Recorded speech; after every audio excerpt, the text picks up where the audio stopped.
Hay un tipo de presencia que no grita, sino que calla, que no hiere con palabras, sino con ausencias. Un tipo de ser humano que no llega, se infiltra, que no se impone, manipula el tiempo, el espacio e incluso los recuerdos. Caminan entre nosotros con un rostro común, una sonrisa entrenada y una habilidad casi sobrenatural para succionar la energía psíquica de quienes los rodean. Carl Jung no usaba el término aterrador a la ligera, pero cuando hablaba de este tipo de persona, sus escritos adquirían un tono sombrío, casi profético. Estos seres, según Jung, son reflejos vivos de una fuerza psíquica ancestral, la sombra no integrada que se niega a ser vista. Son maestros de la persona, el arquetipo de la máscara social, pero lo que esconden debajo de ella no es solo un ser herido, sino una ausencia de alma, un agujero negro emocional que consume todo a su alrededor. Y lo más aterrador, su existencia es alimentada por el inconsciente de aquellos que por ignorancia o bondad se acercan demasiado. Imagina estar frente a alguien que parece amable, incluso encantador, pero que poco a poco empieza a apagar tu luz, que cuestiona tus certezas, distorsiona tus palabras, anula tus emociones. Alguien que te transforma en un extraño dentro de ti mismo. Empiezas a preguntarte, ¿estaré exagerando? ¿Seré yo el problema? Y es exactamente ahí donde el juego psíquico comienza. Jung nos alertó sobre el peligro de proyectar la sombra en otros, pero también nos avisó, hay quienes se alimentan de esas proyecciones. No solo aceptan lo que tú arrojas, ellos te provocan a proyectar, a vaciarte, a perderte. Son vampiros de alma, maestros de la sugestión inconsciente, y cuanto más intentas justificarte, más te hundes en la telaraña que tejen con maestría silenciosa. Esta primera etapa es solo la apertura de un abismo psicológico que exploraremos juntos. No se trata solo de identificar comportamientos tóxicos, sino de reconocer los patrones arquetípicos que estos individuos activan en nosotros. Porque el verdadero peligro no está solo en ellos, está en lo que despiertan en nosotros sin que nos demos cuenta. En la próxima etapa, descenderemos un poco más profundo, entenderemos quiénes son estas figuras bajo la mirada analítica de Jung, por qué surgen y qué hay de tan aterrador en su forma de operar. Porque lo que asusta no es lo que muestran, sino lo que te hacen dejar de ver en ti mismo. No llaman a la puerta de tu consciente, entran por la rendija de tu empatía. No piden permiso, simplemente se insinúan. Carl Jung nos enseñó que toda luz proyecta una sombra, pero lo que también reveló, con el rigor y el coraje de quienes atravesaron su propio infierno psíquico, es que hay sombras que no quieren ser integradas. Hay sombras que han sido olvidadas tanto tiempo que se han vuelto salvajes, y son estas las que habitan en este tipo de persona aterradora. Estas figuras, a primera vista, parecen absolutamente inofensivas, incluso fascinantes, carismáticas, sensibles, atentas. Saben exactamente cómo modular el tono de voz, qué herida tocar para generar simpatía, qué recuerdo tuyo activar para crear una falsa intimidad. Y lo hacen con tanta habilidad que te sientes visto, comprendido, elegido. El vínculo se forma rápidamente, como un lazo ancestral que no puedes explicar. Pero lo que no ves es que esa conexión fue diseñada para parecer inevitable. Según Jung, cuando la persona, la máscara que usamos socialmente, se convierte en el único rostro que alguien es capaz de presentar al mundo, se transforma en un canal para la posesión inconsciente. Y ahí reside el terror, estas personas ya no saben que están actuando, creen ser el papel, y cuanto más convincente la actuación, más te hundes en su teatro. Al ceder a la ilusión, no te das cuenta del momento en que empiezas a cambiar. Tus límites se vuelven flexibles, tus pensamientos se ajustan, empiezas a silenciar incomodidades internas para mantener la armonía externa, y cuando finalmente te das cuenta, ya no estás actuando por voluntad propia, estás reaccionando al ambiente psicológico que ellas crearon a tu alrededor. Jung llamaría a esto invasión de la psique, un estado donde el inconsciente de otro asume el control sobre tu energía psíquica. La manipulación no ocurre con gritos, sino con gestos sutiles, con elogios que cobran, con miradas que juzgan. con silencios que castigan. El terror no es inmediato, es progresivo, silencioso, metódico. Por eso es esencial desarrollar lo que Jung llamaba atención vigilante, la capacidad de percibir los movimientos internos sutiles que indican que estás siendo atrapado. Comienza por pequeñas señales, la sensación de estar siempre equivocado, la dificultad para decir no, el miedo irracional a decepcionar. Estos síntomas no surgen de la nada. Son respuestas de tu self intentando alertar que algo está profundamente mal. Y si estás aquí, leyendo este guión con ojos atentos y corazón acelerado, quizás hayas sentido esa llamada. No es casualidad. El viaje a través de la comprensión junguiana de estas figuras comienza exactamente en este punto, cuando te das cuenta de que algo en ti fue silenciado por alguien que nunca debió haber tenido ese poder. Este es un camino de liberación, de desvelar lo que está oculto, de reconocer el encanto y recuperar el propio eje. Y para seguir en este viaje con nosotros, suscríbete ahora al canal. Este no es solo un video, es una travesía que debe hacerse con coraje, lucidez y presencia, y estamos aquí para hacerlo juntos. Prepárate, en la próxima etapa, entraremos en el corazón del laberinto, la estructura interna de estos individuos, el porqué de su comportamiento y lo que Jung vio en ellos que la mayoría de la gente teme ver. Ahora que las puertas del inconsciente colectivo se han entreabierto, debemos mirar directamente a lo que habita detrás de la persona encantadora, el abismo interior. Jung advertía que en algunos individuos, la persona deja de ser una simple adaptación social y se convierte en una prisión psíquica. Cuando esto ocurre, el ego se identifica totalmente con el rol, y cualquier intento de confrontación con la verdad interior se convierte en una amenaza intolerable. Es ahí donde nace el narcisismo arquetípico. No estamos hablando aquí del narcisista como una etiqueta social moderna, ese término vaciado que se ha convertido en una acusación común en redes y conversaciones casuales. Nos referimos al narcisismo como un patrón psíquico profundo, un mecanismo de defensa estructural cuya función es impedir el contacto con el dolor primario, con la vergüenza primitiva, con la sensación de vacío absoluto. Para Jung, el verdadero narcisista no es aquel que se ama demasiado,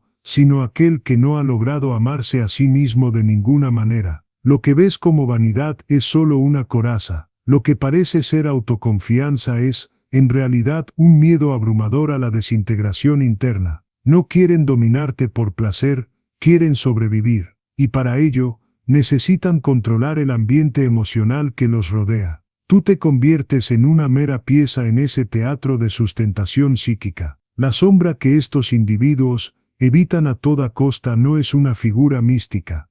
Es el niño herido, el grito ahogado, la sensación de indignidad existencial. Por eso el otro, tú se vuelve tan peligroso. Porque cuanto más auténtico eres, más amenazas con exponer la verdad que ellos esconden incluso de sí mismos. Tu espontaneidad es una afrenta. Tu sensibilidad, un espejo. Tu amor, un riesgo de colapso psíquico. Jung describía este proceso como una intensa proyección de la sombra. Todo aquello que el narcisista no acepta en sí mismo te será atribuido. Tú serás el inestable, el ingrato, el egoísta. Y cuanto más intentes demostrar lo contrario, más te enredarás en la maraña de la proyección. Porque en este juego, la lógica no importa. Lo que está en juego no es la razón, es la supervivencia psíquica de un ego en colapso, y lo más trágico, una parte de ti empieza a creer. Porque todos tenemos fisuras, heridas no cicatrizadas, culpas latentes, miedos ocultos. Y esta figura aterradora sabe instintivamente cómo acceder a ellas. Toca tu vergüenza, tu necesidad de aceptación, tu miedo al abandono. El dominio no ocurre con violencia. Se establece por identificación. Es en este punto donde el horror se instala, porque empiezas a percibir que la prisión ya no es externa, está dentro de ti. Es el juicio interno que repites, las dudas que absorbiste, los pensamientos que ya no reconoces como tuyos. La presencia aterradora ya no está afuera, se ha alojado en tu psique.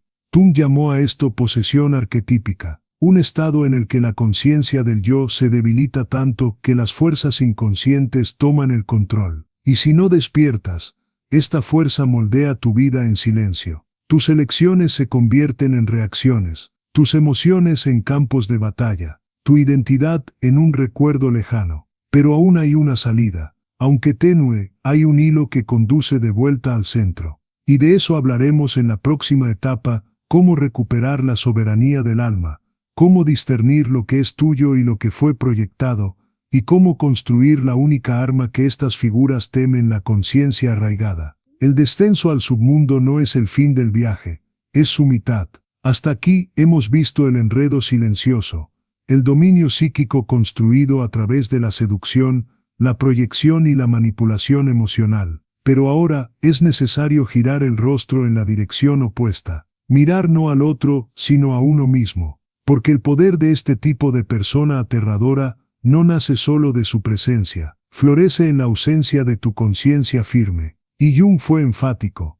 La única forma de recuperar la soberanía interna es fortalecer el ego consciente. ¿Pero qué es este ego consciente? No es la arrogancia que el mundo moderno tanto celebra. No es el deseo de tener la razón, ni la rigidez de las opiniones. El ego consciente, en la visión junguiana, es aquel que sabe que no lo es todo. Es aquel que reconoce que hay fuerzas mayores, instintivas, arquetípicas, colectivas, pulsando en la psique, y que se coloca en el centro no para controlarlas, sino para dialogar con ellas. Es un centro firme, pero poroso, un punto de referencia en medio del caos. Para que pueda emerger, primero necesitas romper el ciclo de identificación. Cada vez que reaccionas compulsivamente al otro, justificándote, explicándote, disminuyéndote o inflamándote, cedes energía a la dinámica inconsciente. Y cada vez que esto sucede, el ego se disuelve un poco más. Por eso, el primer paso es el silencio. Pero no el silencio de la huida, el silencio de la observación. Observa tus pensamientos, tus impulsos, las sensaciones corporales que surgen al recordar ciertas conversaciones.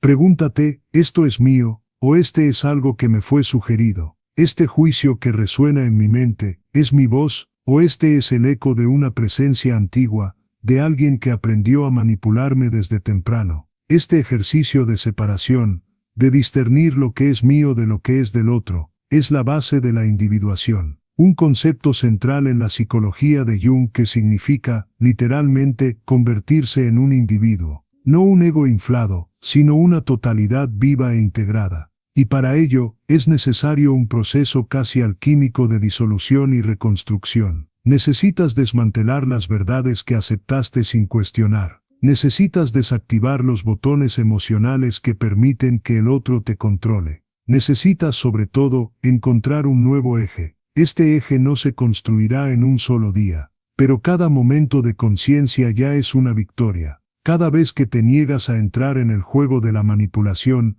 cada vez que pausas antes de reaccionar, cada vez que sientes el dolor de la separación y eliges aún así mantenerte entero, estás erigiendo, ladrillo a ladrillo, el templo de tu ego consciente. Y sí, esto exige coraje, porque hay una parte de ti que todavía quiere ser vista por aquel que la destruyó, que todavía espera ser validada, reconocida, aceptada. Pero esa esperanza es un veneno disfrazado. Y Jung nos alerta, mientras busques fuera aquello que solo puede ser conquistado dentro, estarás eternamente vulnerable. Por eso, si este contenido está abriendo caminos en ti, si algo resonó aunque sea de forma silenciosa, dale me gusta a este video, no como un gesto automático, sino como un símbolo, un pequeño ritual de afirmación de tu proceso, porque todo gesto, por pequeño que parezca, puede llevar la intención de una transformación. En la próxima etapa, nos sumergiremos en un territorio aún más desafiante,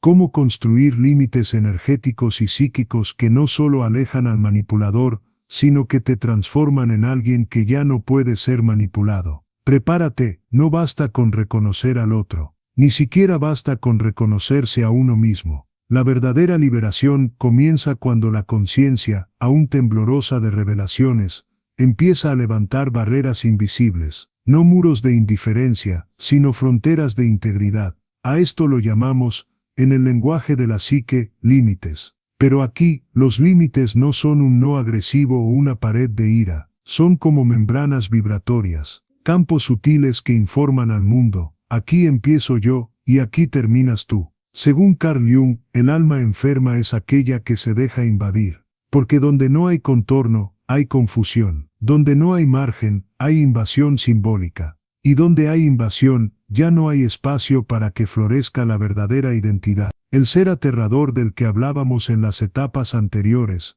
el manipulador, el infiltrado de almas, reconoce la ausencia de fronteras como una invitación. No necesita forzar, simplemente entra, y planta en ti sus dudas, sus carencias, sus mentiras. Por eso, el límite no es una opción moral, es una necesidad ontológica, es el modo en que el self, el núcleo más profundo de la psique, se protege sin perder la compasión. Jung nos recuerda que el self no es frágil, pero es sutil, no se impone por la fuerza, se revela por la claridad, y la claridad exige distancia. Pero ¿cómo se construye un límite verdadero cuando se ha sido entrenado para ser permeable? ¿Cómo levantarlo sin culpa, cuando todo en ti ha aprendido a complacer, a ceder, a amoldarse? La respuesta está en el cuerpo, sí, en el cuerpo, porque antes de que el límite exista en la palabra, necesita existir en la sensación. Un escalofrío, una contracción en el estómago, un súbito deseo de salir de un lugar, todos estos son los susurros somáticos del self diciendo, aquí no, ahora no, con esa energía, no. Aprender a escucharlos es un acto de coraje, porque implica desobedecer el impulso condicionado, implica no sonreír cuando se siente incomodidad, no continuar la conversación cuando todo en ti pide silencio. Implica decir no sin justificarse. Implica perder algunas relaciones, pero es en ese perder donde se inicia el encuentro. Y el encuentro es con algo que quizás nunca hayas conocido, tu integridad. Un estado en el que ya no necesitas ser definido por la mirada del otro, ni por sus distorsiones. Un estado en el que tu campo energético se vuelve tan denso y limpio, que la sombra del otro ya no encuentra cobijo en ti. Se resbala, pierde fuerza. Y el manipulador, antes tan seguro, se ve desconcertado ante tu lucidez. Los límites, entonces, no son armas, son espejos. Le muestran al otro que ya no tiene poder allí. Y más aún, te muestran a ti que es posible vivir sin ser atravesado por aquello que no te pertenece. Pero para sostener este estado, se necesita más que decisión. Se necesita un ritual interno. Pequeños actos diarios de reafirmación. Elegir lo que te nutre, evitar lo que te vacía, dejar de explicarte a quien no quiere comprender, hablar menos, sentir más, y confiar en que el silencio sostenido con conciencia tiene más poder que 1000 argumentos pronunciados con miedo. En la próxima etapa, hablaremos de este silencio sagrado, no el que nace de la cobardía, sino el que emerge de la soberanía interior. Aquel que, como decía Jung, nos conecta con la totalidad que vive más allá de la palabra. Hay un silencio que aprisiona, y hay otro que libera. El primero es el de la resignación, aquel que calla por miedo, que se traga las palabras por conveniencia, que se doblega ante la manipulación como si la propia supervivencia dependiera de ello. Es el silencio de quien ha perdido el rumbo, de quien ya no sabe si la ira que siente es suya o prestada. En cambio el segundo es un silencio que no se arrodilla, es el silencio del iniciado, de aquel que conoce su propio territorio psíquico, y por eso no se entrega a batallas que no le pertenecen. Carl Jung llamaba a este silencio la reserva arquetípica del self, una suspensión deliberada de la reacción, no por debilidad sino por lucidez. Cuando un manipulador lanza sus provocaciones, su mayor anhelo es evocar en ti una respuesta emocional, cualquiera, ira, culpa, justificación, todo sirve. Lo que él no sabe o teme profundamente, es cuando encuentra a alguien que elige no participar en el juego, que no responde, que no se agita, que simplemente observa. Este tipo de silencio no está vacío, está lleno de presencia, de autoescucha, de discernimiento, no retrocede, contiene. Y contener es quizás una de las más sublimes expresiones de fuerza, pues contener implica sentir todo lo que se agita dentro de ti, El deseo de gritar, de explicar, de probar tu valor, y aún así elegir el centro. Elegir no ser arrastrado. Es en este momento cuando el juego psicológico se invierte. Porque el manipulador se da cuenta de que sus hilos ya no tienen dónde amarrarse. Y lo que antes era ataque empieza a disolverse en la impotencia. Él todavía lo intenta. Lanza trampas verbales, distorsiona contextos, simula rencor. Pero tu silencio, cuando viene del self y no de la sombra,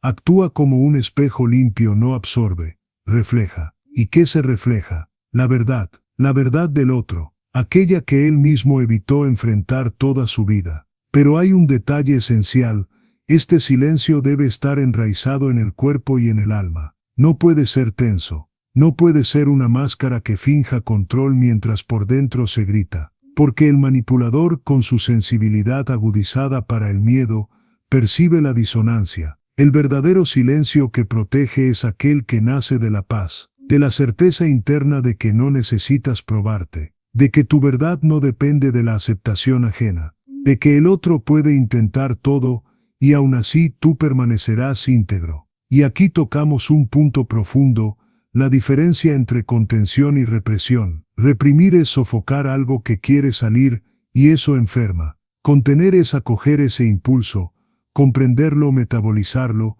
y entonces elegir con conciencia qué hacer con él. Reprimir es miedo, contener es poder. Este silencio de poder es una conquista. No aparece de un día para otro. Se cultiva, se entrena, se falla muchas veces antes de volverse natural. Pero cuando florece, algo cambia para siempre. Te vuelves inalcanzable para las pequeñas guerras. No por estar insensible, sino por haber entendido que no en cualquier campo de batalla vale la pena derramar tu sangre. En la próxima etapa, vamos a explorar exactamente eso: cómo el cuerpo registra esta maestría emocional y cómo reconocer las señales somáticas que indican si estás actuando desde tu centro o desde tu herida. Porque la soberanía psíquica no es solo una idea. Necesita ser vivida en el cuerpo, en la respiración, en la presencia. Si hay una verdad que el ego no puede silenciar, reside en el cuerpo. Sí, el cuerpo. Esa entidad viva, ancestral, instintiva, que nunca miente. Mientras la mente puede racionalizar, minimizar o incluso negar, el cuerpo denuncia, pulsa, tiembla, se bloquea, enferma. No por debilidad sino por un exceso de verdades no dichas. Kuhn decía que todo conflicto no resuelto, cuando no se encuentra en el campo de la conciencia, desciende a la carne, y allí, en el templo silencioso de la materia, se transforma en síntomas, tensiones, enfermedades y comportamientos compulsivos. El cuerpo sabe cuándo nos estamos traicionando, nos avisa. A veces con una opresión en el pecho al aceptar una invitación que deberíamos rechazar. Otras veces con una fatiga inexplicable ante una presencia que nos agota. Y también con insomnio, migrañas, dolores vagales, intestinos que se rebelan, corazones que se disparan sin causa aparente. No es histeria, no es debilidad. Es el alma intentando despertarnos por el único canal que aún escuchamos: el dolor. Kuhn no separaba cuerpo y psique como la medicina cartesiana suele hacer. Para él, el cuerpo era una extensión del inconsciente, un campo simbólico que participa de los conflictos del alma. Por eso, cuando callamos ante el manipulador, cuando fingimos estar bien en ambientes que violan nuestro centro, el cuerpo habla. Y cuando elegimos el silencio verdadero, aquel que viene del self, el cuerpo también responde, se relaja, se calienta, respira, pulsa en ritmo armónico. Hay una pregunta que puede guiar este proceso: ¿qué está intentando decirme mi cuerpo que mi mente aún no se atreve a escuchar? Sí, a veces la mente niega, pero el cuerpo no. Se contrae ante lo que nos amenaza, se expande ante lo que nos sana, se congela ante la invasión, vibra ante la verdad.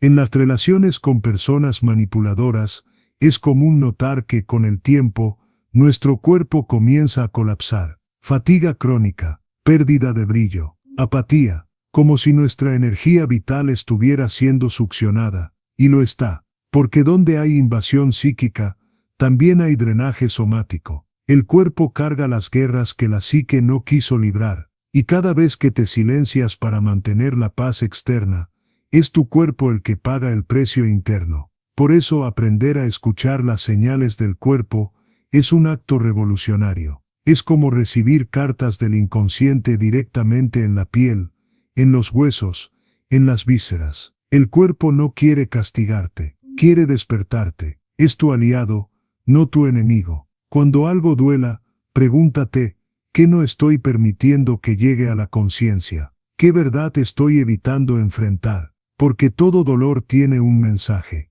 toda tensión guarda un símbolo, y toda enfermedad es, en alguna medida, una petición de reconexión con el alma. Y si, al escuchar todo esto, algo dentro de ti se movió, un nudo en la garganta, un escalofrío, un silencio extraño, quizás sea tu cuerpo diciendo, sí, de esto he estado hablando durante tanto tiempo. Antes de continuar, dime, ¿qué ha intentado mostrarte tu cuerpo últimamente? Déjalo en los comentarios, si quieres. Quizás tu desahogo sea el espejo que otro corazón necesita para reconocerse. En la siguiente etapa, hablaremos sobre los mecanismos de defensa que desarrollamos para sobrevivir a estas figuras sombrías, y cómo muchas veces, esos mecanismos se convierten en prisiones invisibles. Después de años de exposición a relaciones psíquicas tóxicas, donde el otro nos invade, distorsiona, drena y manipula, es natural que desarrollemos armaduras, no armaduras de hierro, visibles y pesadas, sino defensas sutiles, tejidas en el silencio del trauma, en los rincones del alma. Kuhn llamaría a estas estructuras complejos autónomos, partes de nosotros que actúan por cuenta propia, formadas para protegernos, pero que con el tiempo adquieren vida propia y pasan a dominarnos. Estas defensas pueden manifestarse como desconfianza crónica, hipervigilancia emocional, frialdad relacional o una constante necesidad de control. Y aunque comprensibles, se convierten en rejas invisibles. Pasamos a vivir dentro de fortalezas emocionales, seguras, sí, pero aisladas, protegidas del dolor, pero también del amor. Aquí reside el peligro silencioso. Sobrevivir no es lo mismo que vivir, y hay quienes después de lidiar con una de esas personas aterradoras de las que Jung nos alertaba, pasan el resto de su vida con miedo de bajar la guardia. Se convierten en maestros de la anticipación, especialistas en detectar peligros que ya pasaron, pero que aún resuenan dentro del cuerpo y la psique. Se convierten en prisioneros de estrategias que un día fueron salvación. ¿Y qué nos enseñaría Jung en este punto? Que aquello que un día fue remedio, puede convertirse en veneno. Que el ego traumatizado crea estructuras para no ser herido de nuevo, pero esas mismas estructuras bloquean el flujo de la vida. Él diría, lo que construiste para protegerte, está impidiendo tu transformación. Detrás de nuestra rigidez, de nuestra distancia emocional, de nuestra ironía defensiva, existe un niño psíquico que solo quería seguridad, un fragmento del alma,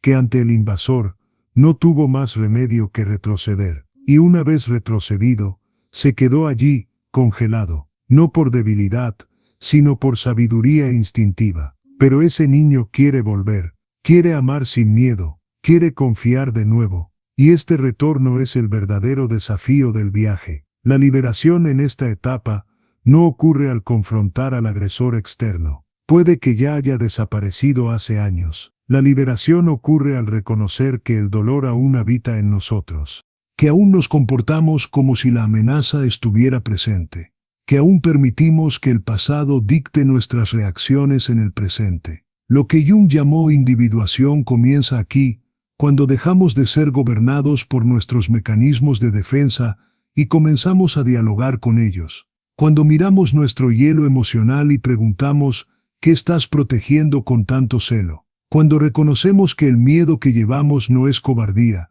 es una memoria viva pidiendo ser comprendida. Sí, hay un tipo de persona aterradora, pero lo más aterrador, según Jung, no es encontrar a esas personas, es permitir que aún ausentes, sigan controlando nuestras estructuras internas. Es perpetuar dentro de nosotros aquello que fue generado por el dolor. Es convertirse, sin darse cuenta, en el carcelero de uno mismo. En la próxima etapa, hablaremos sobre la travesía del retorno, cómo reconectarnos a nuestro núcleo vital sin exponernos nuevamente a los mismos depredadores psíquicos, cómo romper con el ciclo interno del autosabotaje y crear, finalmente, un espacio donde el alma pueda respirar sin miedo. Llega un momento, después del trauma, después del silencio, después de las armaduras, en que algo dentro de nosotros empieza a pulsar diferente. Una leve incomodidad, un susurro ancestral,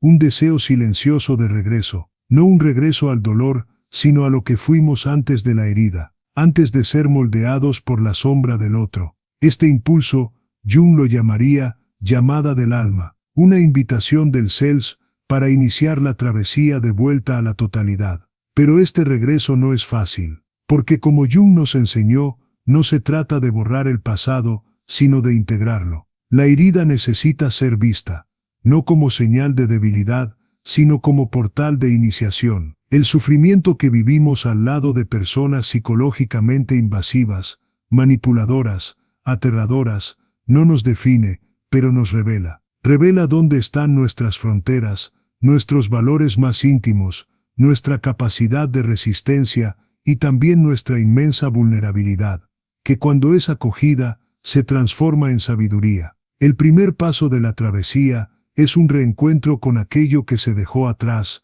deseos sofocados, sueños guardados, partes nuestras que fueron juzgadas demasiado, rechazadas demasiado, silenciadas demasiado. Jung decía que aquello que más necesitas está donde menos quieres mirar, y es por eso que el camino de regreso es arduo. Exige confrontación con los propios miedos, con la propia sombra. Pero hay una fuerza que nos guía, la voluntad de ser íntegros, de no vivir más en fragmentos, de no reaccionar más a la vida, sino habitarla conscientemente, de no protegerse más de todo, sino elegir lo que realmente importa, porque vivir escondido es un precio demasiado alto para pagar por la seguridad, porque hay un alma hambrienta por expresarse de verdad. En esta etapa, lo que más aterra ya no es el otro, sino la idea de seguir repitiendo los mismos patrones. La idea de sobrevivir, pero no vivir. La idea de no volver a confiar, amar, crear, arriesgar. Jung señalaba que el alma humana, si es reprimida por demasiado tiempo, enferma. Y esta enfermedad no es visible en los exámenes. Se manifiesta como apatía, ansiedad, crónica, vacío, desorientación. Síntomas de la desconexión con el Self. Por eso, el proceso de retorno exige delicadeza. No se trata de romper con todo de una vez, sino de crear pequeñas grietas por donde el alma pueda respirar, de reencontrar personas que nutren, espacios que acogen, prácticas que reconectan, de permitirse sentir, sin juicios, de escuchar el cuerpo, la intuición, los sueños, que para Jung son mensajes cifrados de la psique profunda. La travesía del alma no es una línea recta, es una espiral. A veces retrocedemos, a veces nos estancamos, pero cada paso consciente es una victoria. Cada lágrima acogida es una liberación. Cada decisión que honra nuestra verdad es un ladrillo en la reconstrucción del templo interior. Y en ese proceso, comenzamos a reconocer algo sorprendente, incluso la figura aterradora que nos marcó se convierte, de cierta forma, en un símbolo, no del dolor que causó, sino de la fuerza que nos despertó. Como en los mitos antiguos, el monstruo guardaba la entrada de la cueva donde estaba el tesoro, y el héroe, al enfrentarlo, no solo lo vencía, se transformaba. El verdadero triunfo, según Jung, no es derrotar al otro, es dejar de vivir bajo su influencia, es recuperar la autonomía psíquica, es volverse quien uno es, independientemente de lo que te hayan hecho, es rescatar la autoridad sobre tu propia narrativa. En la próxima y última etapa, hablaremos de la coronación de este viaje, de lo que sucede cuando finalmente asumimos la dirección de nuestra psique, y de cómo podemos no solo sobrevivir a la presencia de seres sombríos, sino convertirnos en seres luminosos por elección, y no por reacción. Si has llegado hasta aquí, algo dentro de ti ya está despierto. Quizás no completamente, quizás aún entre espasmos de miedo y esperanza, pero despierto. Y eso, por sí solo, ya es sagrado, porque el despertar verdadero no es ruidoso, es lento, a veces doloroso, muchas veces solitario, pero siempre, siempre, transformador. Carl Jung nos enseñó que todo dolor trae consigo una promesa, la promesa de una individuación, la promesa de volverse completo, la promesa de que aquel que desciende al submundo de su propia alma, regresa no como era antes, sino como alguien que sabe, alguien que vio, alguien que sintió cada grieta y decidió no romperse. Esta es la coronación silenciosa de quienes enfrentaron sus propios abismos. No hay aplausos, no hay luces, no hay trofeos, hay una corona invisible que solo quien pasó por la oscuridad logra sentir pesar sobre la cabeza, no como orgullo, sino como responsabilidad. La responsabilidad de no repetir el dolor, de no vivir más en la sombra de quien hiere, de no permitirse ser moldeado por la violencia psíquica ajena. La persona aterradora de la que Jung nos alertó, aquella que manipula, controla, distorsiona, no desaparece del mundo. Pero algo cambia cuando dejas de ser un espejo para ella, cuando dejas de reaccionar y empiezas a elegir, cuando dejas de ser una extensión del trauma y te conviertes en una expresión de tu propio centro. Y ese centro no grita, pulsa, guía, sabe que la fuerza no está en evitar el dolor, sino en no ser destruido por él. Está en recordar que todo lo que se hizo para silenciarte puede convertirse precisamente en la base de tu voz. Y que la verdadera curación no es olvidar lo que pasó, es hacer que eso ya no te defina. La paradoja más hermosa de la psicología profunda es esta: cuanto más nos sumergimos en nuestra oscuridad, más capaces somos de llevar luz, porque la luz sin sombra es ilusión, pero la luz que conoció la sombra, esa sí transforma. Así que, si este guión te tocó de alguna manera, un silencio antiguo, un nudo en la garganta, un recuerdo que quizás ni sabías que guardabas, te invito a honrar esa llamada, no por mí, sino por ti, por tu alma, por tu libertad. Y si de alguna manera, estas palabras tuvieron sentido en tu camino, considera suscribirte al canal. Es un gesto pequeño, pero que nos ayuda a seguir ofreciendo contenidos que profundizan, sin miedo a la sombra. Deja también un me gusta, si esto resonó en ti, no como aprobación, sino como presencia. Y si sientes que hay algo que decir, compártelo en los comentarios. Tu historia puede ser la lámpara encendida en la oscuridad para alguien que recién llega. Jung decía que, aquello que no enfrentamos en nosotros mismos, encontraremos como destino. Que este video sea una pequeña chispa para que mires hacia adentro, con coraje, con amor, con lucidez. Y al mirar, descubras que ya eres más fuerte de lo que pensabas. Que no estás solo, que hay una sabiduría ancestral habitando cada lágrima que cayó en silencio, y que ahora, en este mismo momento, puedes elegir, seguir viviendo bajo la sombra de lo que te hirió, o empezar por fin, a vivir a la luz de lo que te transformó. Estamos aquí para atravesar esto juntos. Hasta el próximo buceo.